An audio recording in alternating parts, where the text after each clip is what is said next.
नमस्कार दोस्तों, आप सभी को स्वागत है हमारे YouTube चैनल गरुड़ पुराण में। आज हम लोग बात करने जा रहे हैं पापियों के लिए यमराज का भयानक स्वरूप कैसा होता है।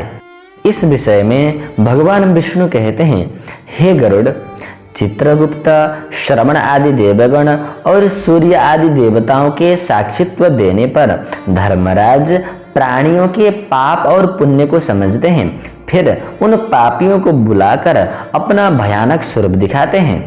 उस समय पापी पुरुष यमराज के भयंकर स्वरूप को इस प्रकार से देखते हैं।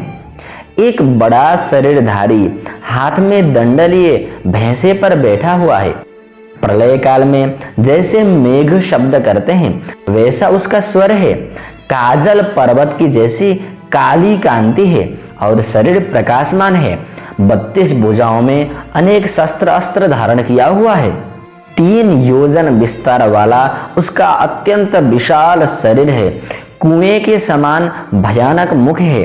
लाल लाल नेत्र हैं। बड़ी बड़ी दाढ़ों से युक्त भयंकर मुख है। लंबी नाक है। ऐसा भयानक यमराज का स्वरूप है। मृत्यु, ज्वर आदि से युक्त चित्रगुप्त भी भयानक रूप को धारण करते हैं।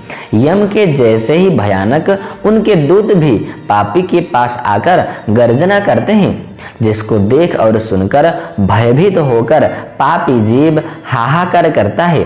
जिसने जीवन में पुण्य कर्मों को न किया हो, वृद्धों की सेवा न की हो, दीन जनों के हित के लिए कुछ दान न दिया हो, ऐसे पापी कांपते हुए रोते हैं।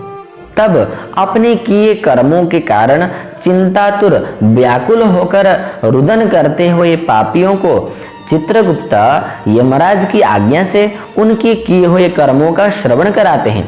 वे कहते हैं, हे पापी दुराचारी जीव, विवेक से रहित होकर अहंकार से युक्त होकर तुमने पापरूप धन का संचय किस लिए किया था? देवताओं ने तुम्हें मानव शरीर में जन्म शुभ कर्मों को करने के लिए दिया था। भगवान को प्रसन्न करके भगवान के धाम को प्राप्त करने के लिए दिया था, लेकिन तुमने उस मानव जीवन को प्राप्त करके भी अपने आत्मा को अधोगति प्रदान की है। पापी पुरुषों की संगति से काम क्रोधादि से उत्पन्न हुए ऐसे दुख देने वाले पाप को तुमने किसके लिए किया? तुमने अत्यंत प्रसन्न होकर जैसे पहले पाप किए हैं वैसे ही अब भी दुख को भोगो। अब उल्टे मुख कर क्यों रुदन करते हो? क्यों व्याकुल होते हो? तुमने जिन भी पापों को किया है वे सब पाप दुख के कारण हैं, क्योंकि धर्मराज मूर्ख में और ज्ञानी में, दरिद्र और धनवान में, बलवान तथा निर्बल में समभाव रखने वाले हैं। कोई भी हो, पाप कर्म करने वाला हमेशा दुख को ही प्राप्त करता है और शुभ कर्मों को करने वाला सुख को प्राप्त करता है। इस प्रकार चित्रगुप्त के वचनों को सुनकर पापी जीव अपने किए हुए कर्मों को याद कर मन ही मन व्याकुल होते हुए भी मौन धारण करते हैं।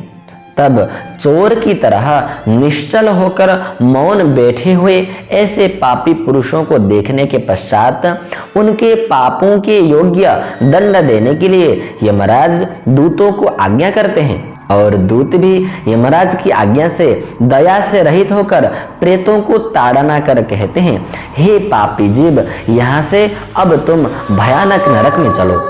इस प्रकार पापी जीवों को फटकारते हुए यमराज के आज्ञाकारी प्रचंड, चंडक आदि दूत एक पास में उन सब पापी जीवों को बांधकर नरकों में ले जाते हैं।